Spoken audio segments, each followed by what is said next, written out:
You guys paying attention over there? Hope I woke you up. So, I thought that my YouTube channel needed more content. So, here I am reviewing a movie that came out in 1999. The Iron Giant. I have the DVD right here. It's a cult classic. It kind of flopped in terms of its box office gross, but it's done well on DVD, I guess. I got in a bargain bin at Walmart. But it's a great movie, and it stars Jennifer Aniston, Harry Connick Jr., Vin Diesel, and John Mahoney, which I didn't know who John Mahoney is. I'm just reading it off the back of the DVD right here. I think, or the case. It's pretty funny, I guess. Anyway, stars Vin Diesel as the titular character, the Iron Giant, who this boy named Hogarth Hughes befriends in a similar fashion to the film E.T., directed by Steven Spielberg. And but this isn't directed by Steven Spielberg. This is directed by Brad Bird, who would go on to direct The Incredibles, Ratatouille, and Mission Impossible: Ghost Protocol. And The Incredibles is probably my favorite movie that he's done beside for the Iron Giant.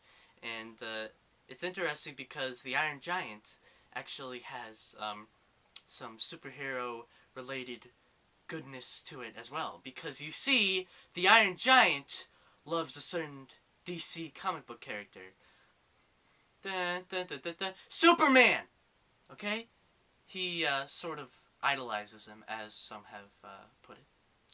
And I think that that's an interesting aspect to the movie.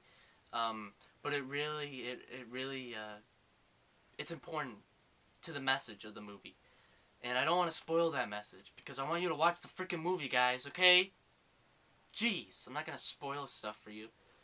But, yeah, The Iron Giant, it takes place in 1957, which I think more science fiction movies really should be period pieces, because they don't just, like, say, oh, it's taking place in this time, it looks like that, and then sometimes in these science fiction movies, Super 8, they don't really do much with that time. It's like, oh look, here's some Star Wars action figures. That's how you know it takes place in 79, like in Super 8. And I'm just like, you know, with the Iron Giant, it totally makes sense. Everybody's afraid of nuclear bombing and you know, the Red Scare, Cold War paranoia. They really work that into what this is, how people react to this, you know, their fear of the Iron Giant. And I think that's actually pretty cool, because it changes the story from what it would have been if it took place in a different time. So honestly, that was a brilliant decision. Whoever came up with that, I don't know if it was Brad Bird or whoever, but yeah, that was a good decision. Warner Brothers Animation did this movie, and Warner Brothers is just one of my favorite animation companies, animation studios, I think, ever.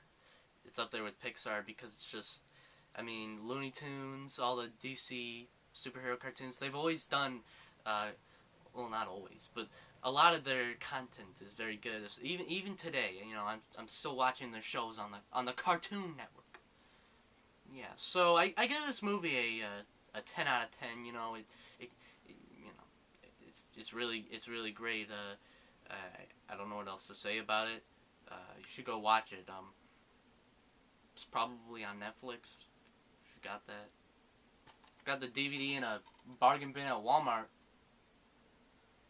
This review is terminated.